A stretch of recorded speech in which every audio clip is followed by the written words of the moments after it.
네, 그리고 또 몸이 아프셔서 또 여러 가지 이유로 나오지 못하시다가 또 오늘 나오신 분들도 옆에 계십니다. 또 예배 마치고 나가실 때 또 서로 격려해 주시고 환영해 주시면 감사하겠습니다. 오늘은 우리 앞에 있는 것처럼 추수감사 주일로 하나님 앞에 감사드리는 주일입니다. 사실 우리가 날마다 감사하죠. 특별히 추수감사 주일만 감사하지는 않습니다. 그러나 우리는 미국 선교사님들이 한국 교회에 복음을 전했을 때에 이제 미국에서 지켰던 추수감사절을 이제 한국 문화와 같이 연합시켜서 이제 11월 셋째 주가 보통 한국 교회가 함께 드리는 추수감사 주일입니다. 교회들마다 사정이 있어서 앞주나 뒷주에 드릴 수 있지만 아마 대부분의 교회들은 11월 셋째 주를 추수감사 주일로 정하여서 하나님 앞에 감사드리고 있습니다. 또 오늘은 전교인이 함께 예배를 드리는 주일입니다. 그래서 여기에 우리 청소년들하고 또 어린 아이들하고 함께 예배를 드리고 있습니다. 이제 우리는 모든 교인들이 하나님 앞에 왜 감사해야 되는지, 또 우리가 감사를 통해서 하나님이 어떤 분이신지를 고백하는지를 말씀을 통해서 좀 생각해 보고자 합니다. 감사에 대한 말씀이 성경에는 굉장히 많이 나와 있습니다. 그 중에 대부분의 이야기, 대부분이라보다는 반 이상이 감사로 이야기되는 그러한 성경이 있습니다. 어떤 말씀일까요? 네, 시편이겠죠. 시편이 총 150편이 있는데 그 중에 73편이 감사에 대한 내용입니다. 죄송합니다. 제가 조금 바꿔 이야기했습니다. 수정하겠습니다. 네, 시편 150편 중에 이제 다윗이 쓴 시편이 73편 정도가 됩니다. 그리고 다윗이 그 73편 중에서 개인 감사와 또 공동체의 감사를 이야기하는 것이 약 36편 정도가 됩니다. 이 시편에 보면 누가 썼는지가 정확하지 않는 부분이 있기 때문에 약 36편이 이제 감사에 대한 내용이라고 할 수 있습니다.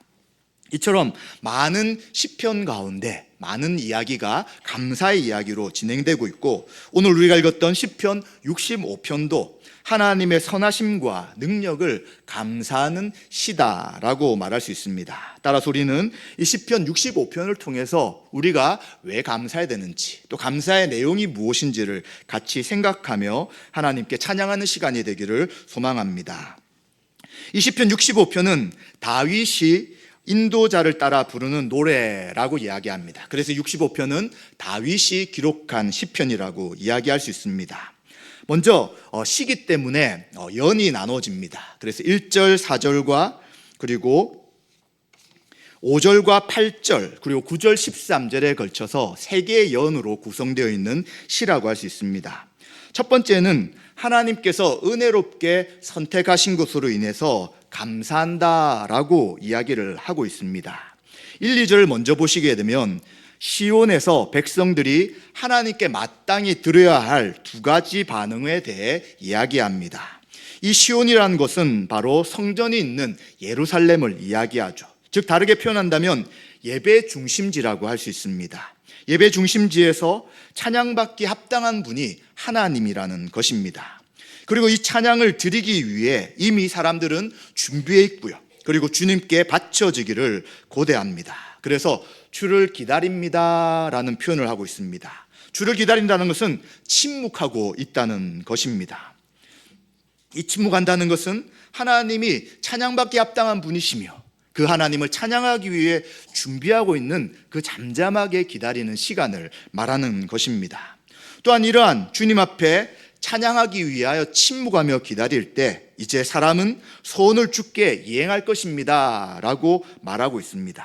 주님께서 응답하시고 주님 우리의 모든 기도에 응답하시고 이제 그 응답 가운데서 우리가 하나님 뜻에 순종하겠습니다 라고 이야기한 모든 것을 하나님 앞에 이행하겠습니다 라고 표현하는 것이죠. 즉 시인은 하나님, 시온에서는 주님의 놀라운 은혜와 권능 때문에 우리는 잠잠할 수밖에 없습니다. 그리고 우리의 찬양은 이미 준비되어 주님께 바쳐지기를 기다리고 있습니다. 주께서 기도에 응답하셨기에 우리는 감사를 담아 주님께 약속하신 모든 것을, 주님께 약속했던 모든 것을 지키겠습니다 라고 1절, 2절에 이야기하고 있습니다. 그리고 또한 이러한 이야기 이후에 3절 4절에 보시면 허물을 사해 주시고 또 주께서 택하셔서 가까이 오게 하신 은혜를 감사합니다라고 이야기합니다. 시인은 하나님을 찬양하기 전에 먼저 자신을 돌아봅니다. 자신을 돌아보니 자신이 죄가 있다는 것을 인정하게 되는 것이죠. 거룩하신 하나님 앞에 스스로 나갈 수 없는데 자신이 죄인됨을 인정하고, 그러나 하나님께서 이 죄를 용서하실 것을 확신하며 저는 하나님 앞에 나아갑니다라고 고백하는 것이죠. 마찬가지입니다. 우리 또한 하나님 앞에 어떻게 이 자리 나오셨습니까? 또 어떻게 하나님께서 주신 은혜를 감사하며 이 시간 감사할 수 있습니까? 그것은 하나님께서 우리를 나올 수 있도록 허락하신 은혜 때문에 그런 것입니다. 그래서 이 시인도 하나님의 성전 가운데 거룩하신 하나님 앞에 나아갈 수 있도록 하신 그 은혜로 인하여 감사한다라고 찬양하는 것입니다. 하나님께서 시인을 택하시고 또 이스라엘 백성을 택하시고 하나님 앞에 나오도록 허용하셨기에 바로 그 하나님과 친밀한 교제를 누리게 하심을 감사합니다라고 이야기하는 것이죠. 세상에 많은 만족이 있을 수 있지만 이 시인은 하나님 앞에 나와 하나님을 찬양하며 하나님의 그 죄사하는 은혜를 누리는 것이 가장 큰 만족입니다라고 이야기를 하는 것입니다. 따라서 우리는 이 1절과 4절의 시의 내용을 통해서 왜 감사하는지를 분명히 이해할 수 있습니다. 감사는 우리 마음 가운데 감정이 그래 감사하는 마음이 넘쳐야지 감사한다가 아닌 것이죠. 감사하는 이유는 바로 하나님을 아는 지식이 있을 때 하나님을 감사할 수 있는 것입니다. 바로 하나님이 죄인인 우리가 하나님 앞에 나갈 수 없으나 예수 그리스도의 십자가 은혜를 통해 우리 죄를 용서하시고 이렇게 하나님 앞에 나와 감사하며 예배드릴 수 있도록 하셨다는 그 바른 성경에 대한 지식이 있을 때, 하나님에 대한 바른 지식이 있을 때 우리는 감사할 수 있는 것이죠.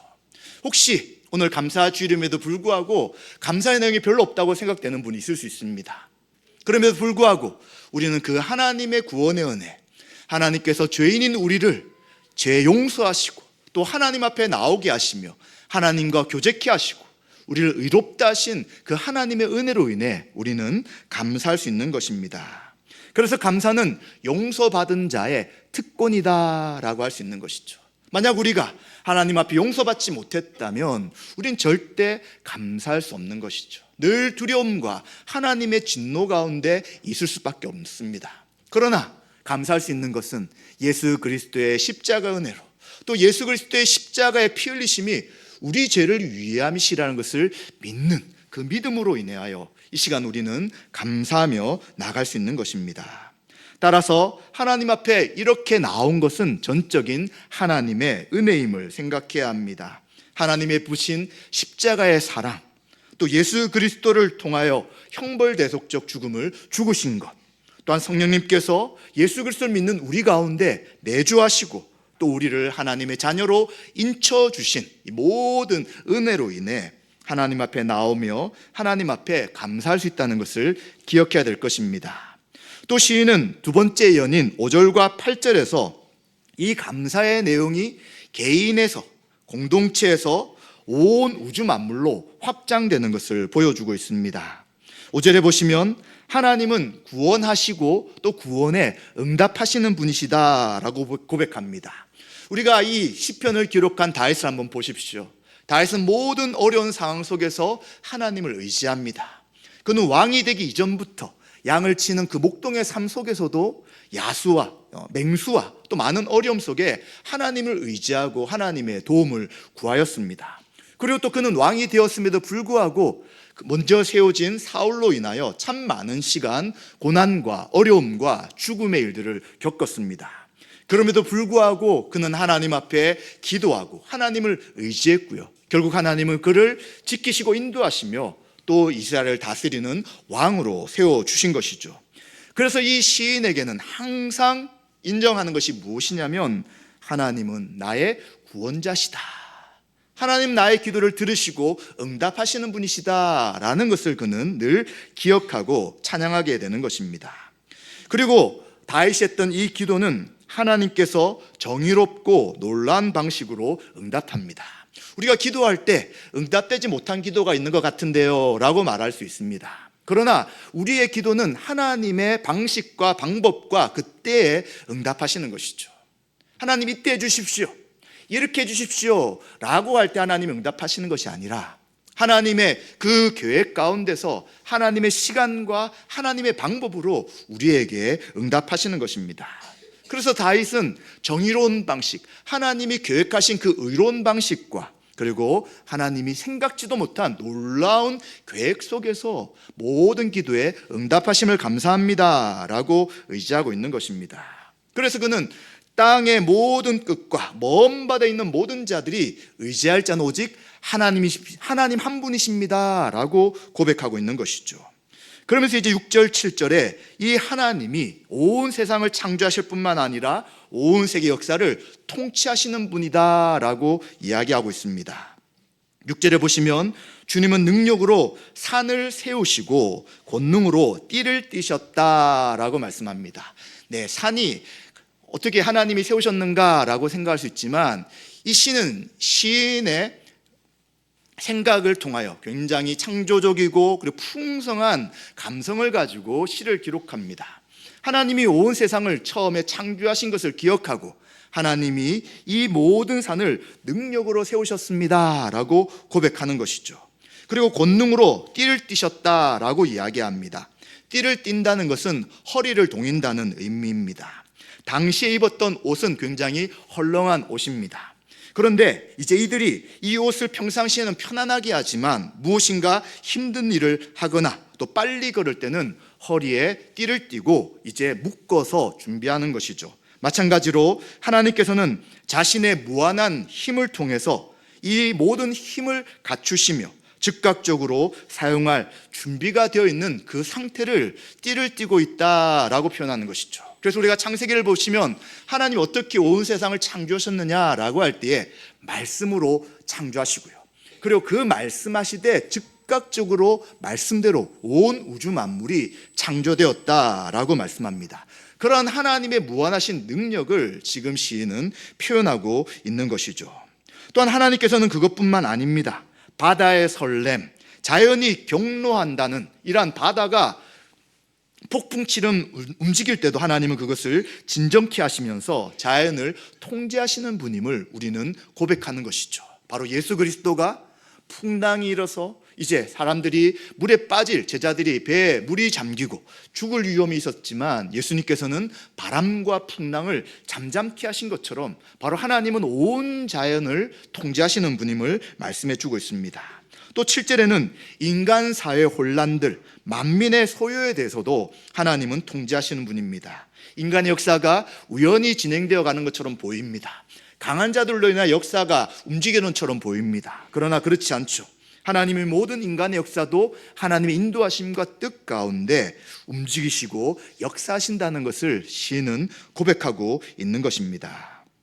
그렇기 때문에 이 시인은 하나님께서 주시는 자연의 변화 속에서 그 하나님을 찬양하며 그 하나님께 영광을 돌려야 된다는 것을 말씀하고 있습니다. 8절에 보시면 주님께서는 매일 아침 해가 뜨고 저녁 해가 지는 질서를 통해서 온 세상이 기쁨으로 하나님을 찬양하며 환호하게 하시는 것을 보게 됩니다. 사실 우리는 늘 해가 지고 해가 뜨기 때문에 좀 감동을 잃을 때가 있습니다. 그런데 한번 생각해 보십시오. 우리가 여행을 갈 때가 있지 않습니까? 한국의 여러 곳에 여행을 가거나 세계 여행을 갈 때 항상 사람들이 붐비는 곳이 어디입니까? 네, 해가 아름답게 지는 모습을 보는 것, 또 해가 멋있게 뜨는 모습을 보는 그곳에 모든 사람들이 몰려듭니다. 그리고 사진을 찍고 그리고 그곳에서 이 자연을 보면서 기뻐하는 것이죠. 그래서 불신자들도 세상의 모든 사람들도 해가 뜨고 지는 것을 찬양한다고 할 수 있는 것입니다. 따라서 시인은 이러한 것을 생각하며 하나님이 태양을 뜨게 하시고 태양이 지게 하시는 이 모든 우주 만물에 질서를 주셨고 이 질서를 바라보며 찬양해야 합니다 라고 이야기를 해주는 것이죠. 그래서 우리는 매일매일 감사를 드릴 때 해가 뜨는 것을 생각해 보십시오. 그리고 해가 지는 것을 생각해 보십시오. 하나님께서 이 모든 것 가운데 질서를 주시고 지금도 운행하신다면 살아계신 하나님이 우리 성도 한 사람 한 사람의 모든 삶을 선하게 인도하신다는 것을 우리는 기억할 수 있는 것입니다. 이처럼 시인은 개인적인 감사를 하다가 이제 함께 감사해야 된다는 공동체의 감사를 넘어서서 이제는 온 피조물이 하나님을 찬양한 것을 묘사하고 있는 것입니다. 따라서 추수감사 주일은 단순히 우리가 많은 것을 거뒀고 내가 많이 있고 풍족하기 때문에 감사하는 시간이 아닙니다. 하나님이 창조하시고 온 인류의 역사를 운행하시며 주관하시는 그 하나님께 경배하며 감사하는 것이 바로 추수감사 주일의 올바른 의미가 될 수 있을 것입니다. 그리고 마지막 세 번째 연에서는 9절과 13절에 이제 감사를 좀 더 구체적으로 시인은 하고 있습니다. 시인은 9절에 보시면 땅을 돌보사 물을 대어 심히 윤택하게 하신다라고 이야기합니다. 이 돌보신다는 이 표현은 방문하다는 거예요. 하나님 방문한다는 것이 무엇입니까? 하나님 세상을 창조하시고 또 하나님 백성들을 하나님 땅에 두시고 그냥 내버려 두시는 것이 아니라는 것이죠. 하나님은 찾아오셔서 그 인간의 모든 삶을 관여하시고 그들이 살아갈 수 있는 이 땅을 윤택하게 하신다는 것을 시인은 고백하고 있는 것입니다.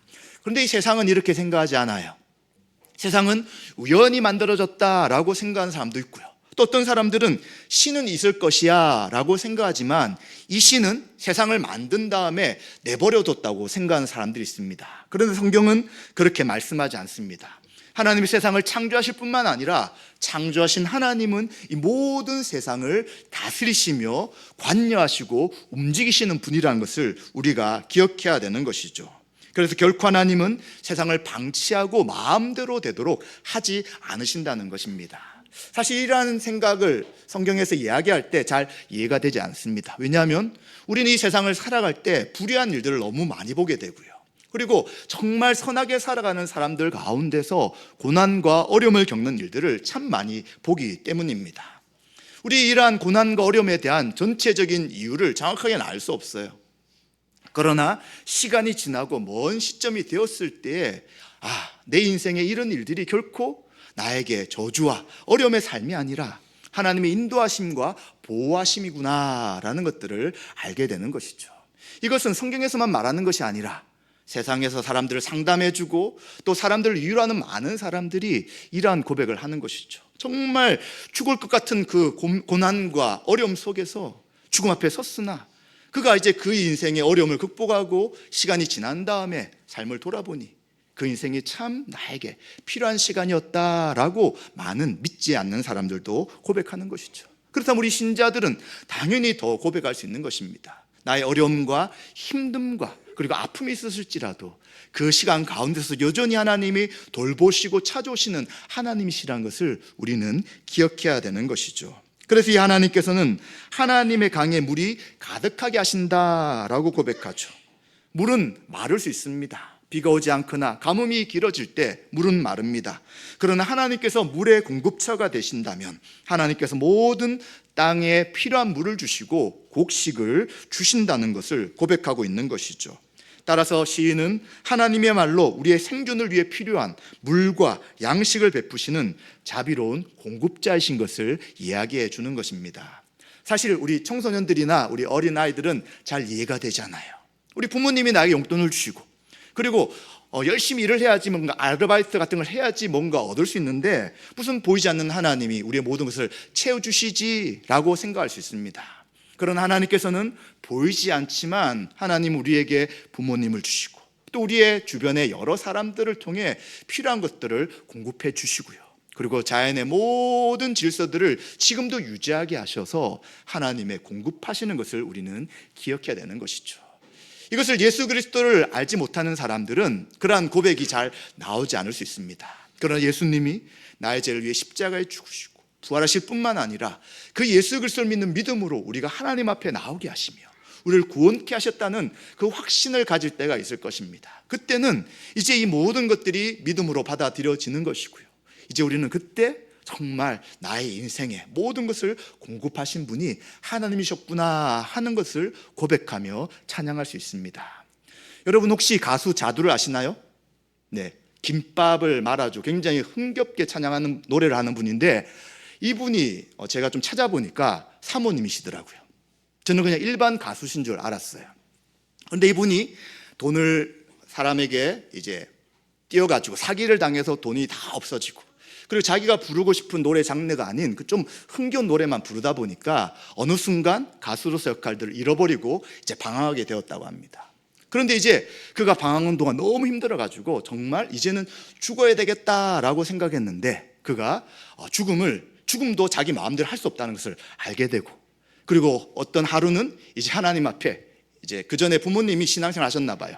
그래서 하나님 앞에 잔 2잔과 술을 가지고, 하나님 오늘 하나님과 한잔 합시다 라고는 술을 진탕 마시고 원망도 하고 도와달라고 하며, 그리고 하루를 보내게 되었는데, 그 다음에 이제 믿는 사람을 만나게 되고, 그리고 신앙생활을 하게 되면서 결국은 지금 이 교회 목사님과 함께 교회를 섬기는 사모님이 되었다는 이야기를 듣게 되었습니다. 저도 그 자두란 가수를 잘 몰랐지만 그 노래가 너무 유명해서 저분이 가수구나 생각했지만, 이분이 가수 이전에 예수님 믿는 믿음으로 살아가는 분이라는 것을 알게 되었습니다. 그분의 이야기를 쭉 들어보면 이분도 믿기 전에 그 수많은 고통과 어려움 속에서 인생의 낙담 가운데 있었지만 살아계신 하나님이 그에게 찾아오시고 만나주셔서 이제는 모든 피조물을 창조하시고 자신의 인생을 인도하신 분이 하나님이신 것을 공급하며 지금은 또 찬양하며 하나님께 영광을 돌리고 있는 것을 보게 되는 것입니다. 그래서 시인은 이처럼 풍성하게 하나님이 공급하신다라고 고백하고 있죠. 10절에 보시면 밭구랑에 물을 넉넉히 주시고요, 밭이랑을 고르게 펴시며 소나기로 부드럽게 하시며 그 싹에 복을 주신다라고 이야기를 합니다. 그냥 자연스럽게 모든 것이 된 것처럼 보이지만 시인의 눈에는, 시인의 믿음의 고백은 주님이 밭에 물을 주셔서 땅을 부드럽게 하시고, 또 비를 내리셔서 씨앗에서 싹이 잘 돋도록 하시는 것, 하나님이 세심하게 모든 것을 준비하셔서 우리에게 곡식을 주셨습니다 라고 그는 고백하는 것이죠. 그리고는 한 해를 하나님께서 주의 은택, 주의 선하심으로 관을 씌우셨다라고 이야기합니다. 우리의 올 한 해를 한번 생각해 보십시오. 시인은 뭐라고 이야기하냐면 그 한 해를 하나님이 면류관을 세우셨다라고 이야기합니다. 면류관은 승리할 때 주시는 것이죠. 어떻게 한 해의 삶을 돌아보면 좋은 것도 있지만 어려운 것도 있는데 어떻게 면류관을 주셨다라고 말할 수 있습니까? 왜냐하면 하나님이 돌보시며 함께 하신 한 해는 어떤 상황 속에서도 하나님이 우리에게 주신 면류관이라고 말할 수 있는 것입니다. 그래서 그 주님께서 한 해 이제 기름방울이 떨어지게 하시고, 이건 풍성하고 비옥하고 기름짐을 통해 넉넉하게 주셨다는 것을 표현하죠. 또 들의 초장에도 떨어지게 되고, 작은 산들은 기쁨으로 띠를 띠고, 또 초장은 양떼로 옷을 입을 뿐만 아니라 골짜기는 곡식으로 덮여 있기에 이제 그 추수하는 날 하나님을 감사하며 찬양한다라고 이야기합니다. 여러분 한번 상상해 보십시오. 하나님께서 은혜를 베푸셔서 광야가 초온으로 푸른 풀로 잔뜩 풀이 있습니다.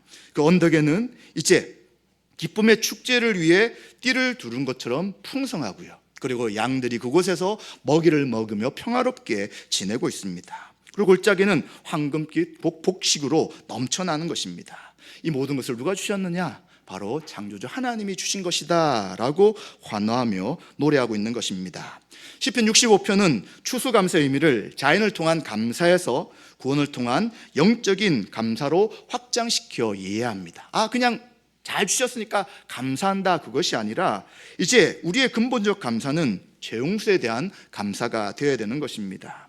예수 그리스도의 십자가의 은혜를 통해 우리의 죄를 용서하여 주시고 이제는 하나님과 우리를 화목케 하시는 은혜가 가장 큰 은혜인 것이죠. 만약 우리가 모든 것이 풍족하고 다 갖춰져 있음에도 불구하고 그 예수님이 우리에게 베푸신 십자가의 은혜와 또 하나님과 우리가 화목되어 있다는 이 성경의 진리를 이해하지 못한다면 우리의 감사는 있다가 없어질 수밖에 없다는 것입니다. 따라서 우리는 이 추수감사주일은 우리를 구원하신 그 하나님의 은혜를 감사하는 날이 되어야 되는 것입니다. 또 우리는 구속의 열매와 영적인 풍요로움을 통하여 감사해야 합니다. 사실 우리는 지금 농사를 짓지 않기 때문에 이런 것도 우리가 직접 농사 지은 것이 아니라 이제 사서 가지고 온 것입니다. 그러나 우리는 일상을 살아가는 모든 삶 속에서 하나님이 우리에게 부어주시는 영적인 은혜가 있다는 것을 기억해야 합니다. 바로 우리의 삶과 섬김 속에서 예수 그리스도를 닮아가는 성령의 9가지 열매를 우리 날마다 맺었을 것입니다. 그래서 1년 전과 지금 1년을 끝나는 11월 달을 돌아볼 때 하나님께서 나에게 은혜를 주셔서 이러한 삶에 변화가 있도록 허락하신다라는 것을 생각한다면 그것이 바로 추수감사주일에 우리가 감사해야 될 가장 중요한 이유가 될 것입니다. 따라서 주님께서는 우리에게 다른 말씀을 하지 않으시고 세 계명을 주셨죠. 이 세 계명은 서로 사랑하라는 것입니다. 우리 다른 어떤 것을 잘 지키는 것 참 중요하지만 이 사랑하라는 것은 모든 율법의 완성이라고 말씀하기에 우리가 다시 한 번 더 한 해를 마무리하는 11월 달에 정말 내가 우리에게 주신 지체들을 사랑하며 섬기고 있는지를 생각하며 그 사랑의 열매가 풍성하게 드러나는 추수감사 주일이 되어야 될 것입니다. 그리고 마지막으로 시편 65편은 모든 피조물이 하나님을 즐거워하며 노래합니다. 이것이 무엇입니까? 어떻게 피조물들이 하나님을 즐거워하고 찬양합니까? 이것은 바로 온 피조 세계가 구원받고 새롭게 될 이 종말론적인 그러한 것을 생각하며 찬양하게 되는 것입니다. 주님이 다시 오실 날 이 피조 세계는 다시 회복될 것입니다. 우리 성도는 다 구원받아 하나님을 찬양하며 영광 돌리는 그 하나님 나라의 백성이 될 것입니다. 그리고 죄로 인해 타락한 이 세상은 온전한 회복이 있게 될 것입니다. 이것을 우리가 기억함으로 주님의 재림을 소망하며 살아가는 것이 바로 추수감사주일의 올바른 의미와 감사가 될 것입니다. 25년도 추수감사주일을 보내고 있습니다. 하나님의 풍성한 은혜를 감사하시기를 바랍니다. 눈에 보이는 풍성한 은혜뿐만 아니라 또 우리의 교회에 주신 영적인 은혜를 생각할 때, 또 우리 개인과 가정에 주신 그 은혜를 생각할 때 우리는 감사할 수 있을 것입니다. 한 해 많은 어려움이 있었을 것입니다. 또 힘든 일도 많았을 것입니다. 이것 또한 감사하시면 좋겠습니다. 왜냐하면 하나님께서 지금도 우리를 돌보시고 지금도 교회 가운데 풍성한 은혜로 함께 하시기 때문에 우리는 그것을 인정한다면 감사할 수 있을 것입니다. 또한 우리는 예수님의 재림을 통해 온전한 회복을 주실 그날을 소망하며 주님 오실 때까지 서로 사랑하라고 말씀하신 세 계명을 지키시는 저 여러분들 되시기를 주님의 이름으로 축원드립니다.